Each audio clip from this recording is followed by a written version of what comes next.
Hello everyone, my name is Bree and welcome to Document a Journey. I have a super special video for you today. I am going to be chatting about the new release that Letter Sparrow has for new paints. And these are in tube form, but the cool thing about these is they are not watercolor. They are gouache. And I am super excited to be able to do this collaboration with Kelly over at Letter Sparrow. I chose to name this palette Terrain because you can do any kind of landscape with just these 5 colors.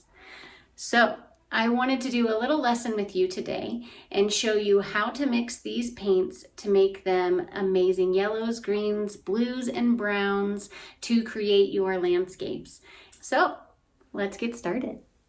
Okay, so I've turned you down and I just want to show you what you can do with these 5 colors. There's not very many, but you can make ample amounts of greens, browns, and blues for all the sky colors, for all the landscapes. I mean, this is why this palette is called Terrain, because you can pretty much paint any kind of landscape or any kind of terrain. So I have blank mixing wells and I have my paints. Now these are gouache, so they do react with water, but you want to paint with more paint than water. So let's just keep that in mind. And then I'm gonna put the image right here so that way you can see what we're painting with as we go. I'm not going to be using any pencil or anything like that to first sketch out the image. I'm going to actually be doing it in the blue color that we make for the sky. But if you feel more comfortable and confident sketching with a pencil first, by all means, go ahead and do so. So we're going to be using the white a lot, so keep that around. I'm going to be using 3 brushes, 1 small number 2 flat brush, 1 number 4 round, and 1 number 2 round. That is the brushes that I'm going to be using today. I'm going to pick up the flat brush and mix my color. Now I'm trying to create a light blue. And that's what I'm going to be sketching everything with today. So I'm going to start by sketching or just by outlining this shape right here. This is the very front ground shape. I'm going to actually extend it. And the cool thing about gouache is when you put it on the paper, it is not permanent there. You can paint over it. And that's what I absolutely love about it, because if I mess up, it's not that big of a deal because I can paint over it. So this is going to be what my hill looks like. And then I have these 2 kind of like bigger portions, little rounded hills in the background. Now I want to start actually painting in the sky, and I'm going to clean my brush so that way I have a clean brush. I'm going to add some white to just a plain white section. I actually put that blue on there prematurely, so I kind of like wipe my brush on that. So I'm just going to pick that up with my rag so that way it's clean. All right, I'm going to use a round brush for the sky, and I'm going to tap that blue. And I'm going to start with the clouds. The clouds come up.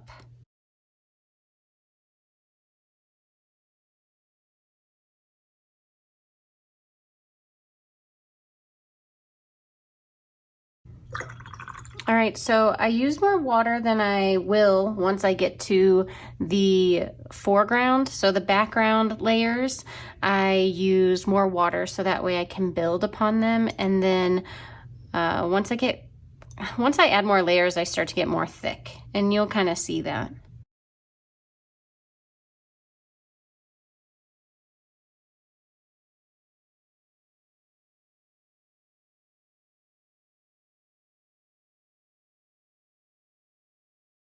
We're gonna put more white on here and keep building up the clouds.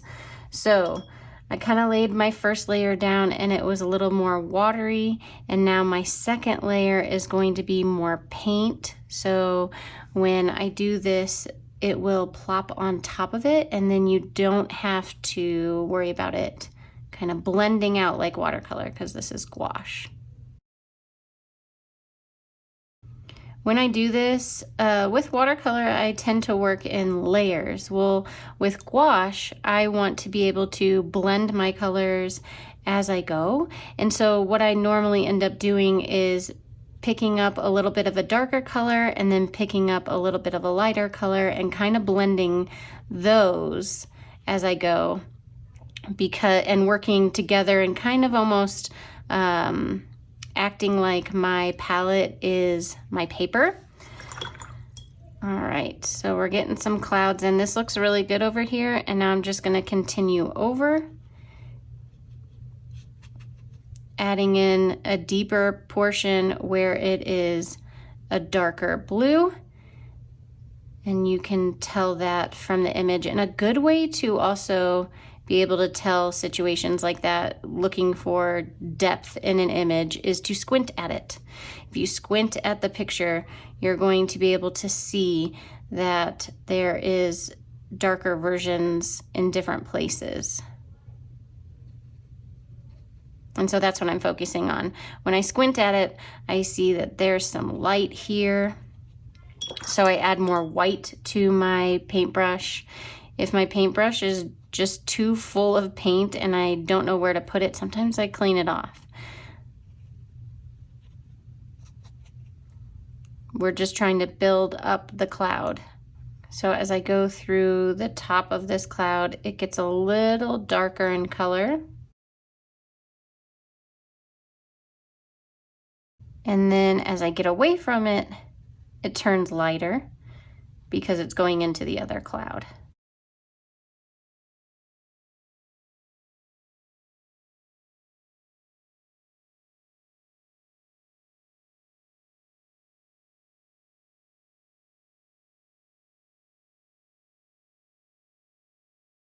All right, now what I'm gonna do is I'm gonna take a flat brush and I'm going to work in the clouds a little bit. So when I do this, I'm going to take a watery version of that blue color and I'm going to work back and forth like this.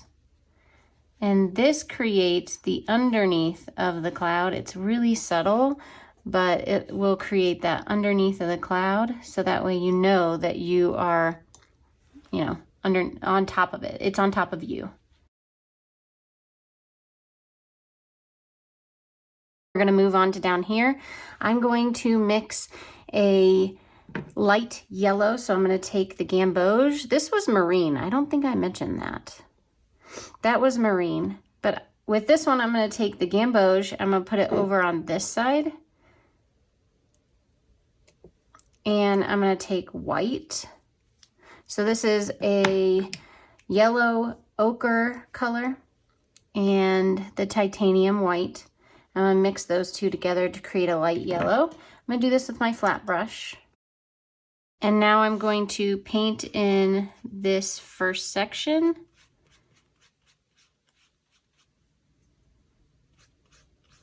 Just completely paint it in. I'm gonna scrub out that blue line a little bit to get it to go away. Now what I'm gonna do is anywhere that is yellow, I am going to put this color. So I'm gonna squint at my picture again, and I'm going to mix the white and the yellow together with my flat brush. And anywhere that is bright, I am going to pop this color in.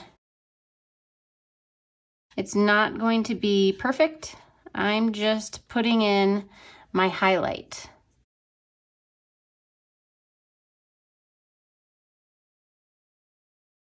Now I'm going to mix a light green. So I'm going to take the marine blue again.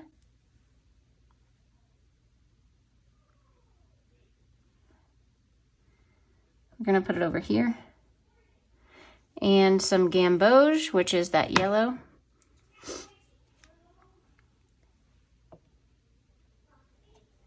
And then we're going to take white. We're gonna add white to pretty much everything until the end. All right, and now we're gonna take our flat brush. When I dip it in the water, I like my brush to be wet, but not so wet that it creates too much of a watered down version. So I'm gonna create this green that kind of looks like this, and then I'm gonna just add white to it. And just keep mixing until I get a good light green, something like this. Now what I'm gonna do is I'm going to go in, and anywhere that it is darker green, I'm gonna put this guy in here. It's going to look very blocky at first, which is fine. This is just kind of like doing the underpainting.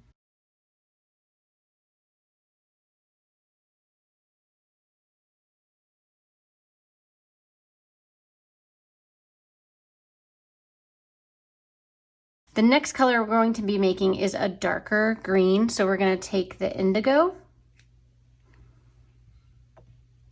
And when you squeeze out the indigo, you only need the tiniest bit. And then you're going to take the gamboge, more gamboge than indigo in this one. And then of course, you guessed it, you're going to take the white and put that in a little section.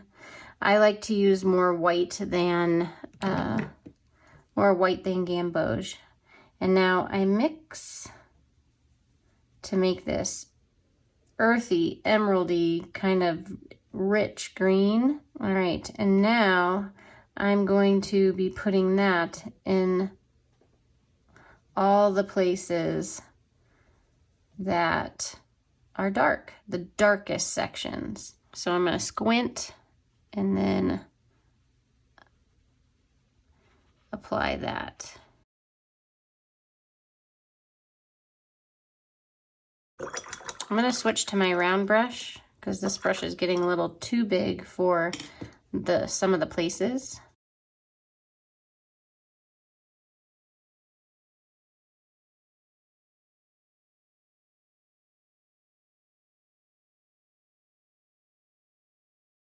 Now I kind of want to mix the two together, and by doing that, I'm going to be switching between these three colors. So I just want to make sure that I have enough yellow and the white. So I squeezed out some white, and I'm going to mix more of this in here. When I do this, I'm going to apply my lighter color, but then I'm also going to pick up some of my darker green. I might need some more gamboge in here. It turned a little blue on us. So just like we did in the clouds, you're going to use the paper as almost like your mixing palette.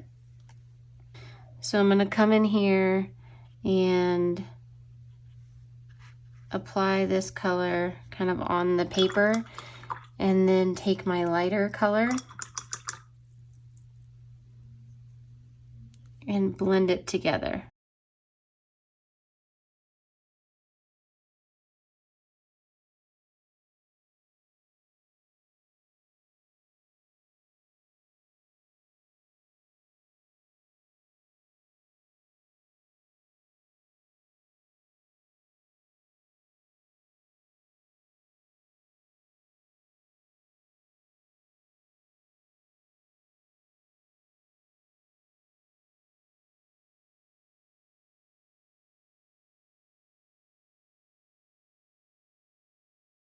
Now what I'm going to do is I'm going to make brown. To make brown, I'm going to take the orange, which is Cosmo. I'll squeeze that out on my empty palette, and then I'm going to take indigo. Oh, that came out a little much, that's okay. And then a tiny bit of gamboge.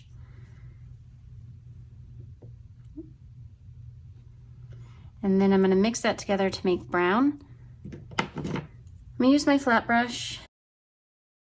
I'm going to add a little bit of white in this section for when I do want to mix a lighter brown and a little bit more orange. I want to make a darker yellow too.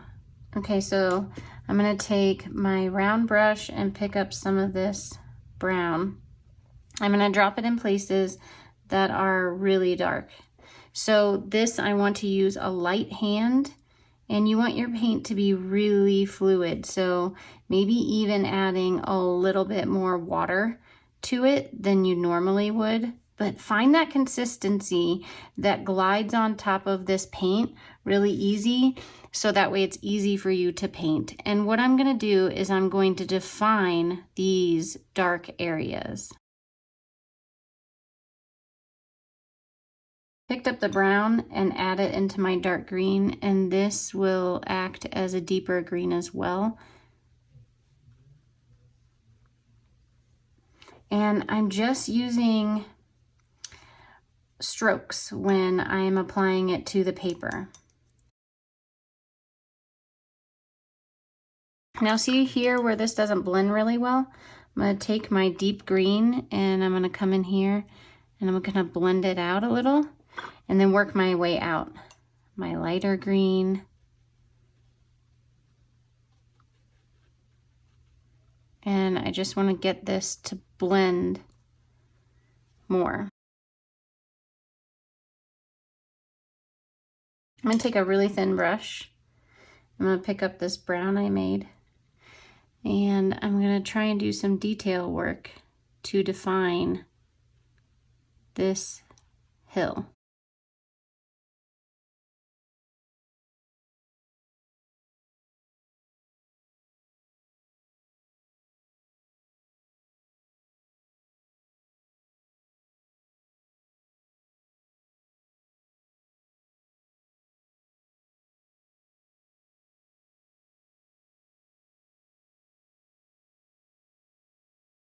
Now what I'm gonna do is down here, I am going to create some depth right here, and then also some different colors and tones in here. So I'm gonna water down my light green, and I'm going to squint at my picture and figure out where I can apply this middle tone to the grass up front. This doesn't have to be perfect because this is going to be, I'm going to take a watered down version of the darker color and do the same thing. And because you're applying it to the wet paint and it's watered down, it's going to react with each other and kind of bleed, which is perfectly fine. All right, so now I'm gonna go up top here and I'm gonna create a really dark outline, almost just using the indigo. So I kind of touched it on the brown. And when I do this, I want to almost create the strokes of the grass. So when I pull up, I want to pull up in points.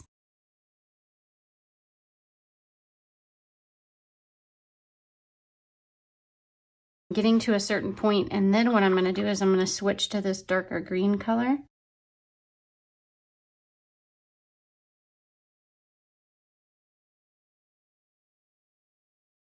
So now I've created this outline for the grass to be. And now I want to work on this area. I want to add, this is kind of like the lightest spot. So you want to have more white in here to make sure that your highlight is coming through. So I'm just going to plop some white on here in the front and the back one. And now what I'm going to do is I'm going to make a brown or a browner yellow. So I'm going to take some of this brown, I'm going to add it to my yellow over here. And now I'm going to start using this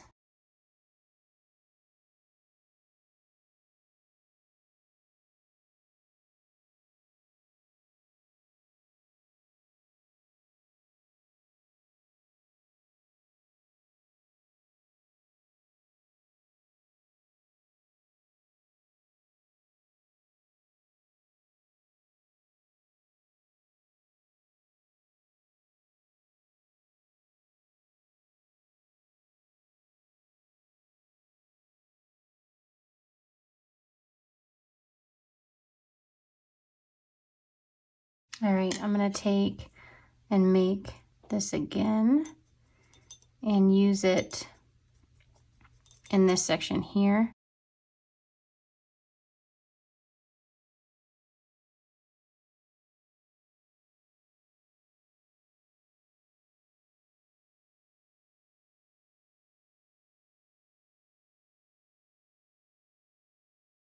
Now I'm just going to take the brown again and come back in and just see where I can add detail.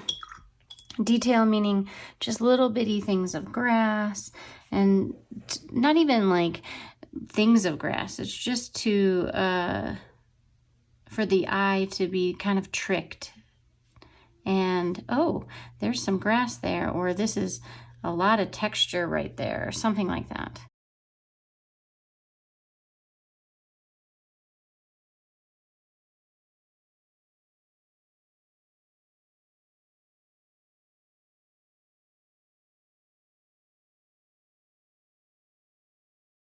Now I'm going to take white wherever I think that there needs to be some bit of highlight and scratch that kind of into.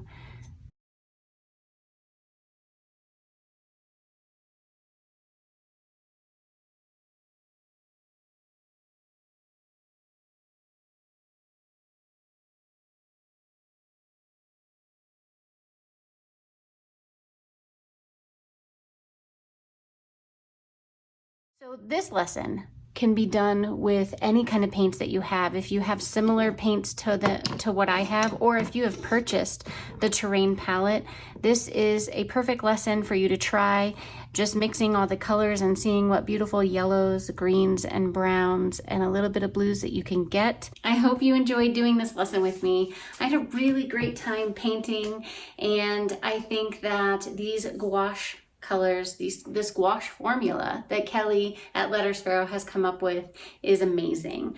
There are a few things that I wanted to talk to you about just to update you or inform you on what's going on in her world over there.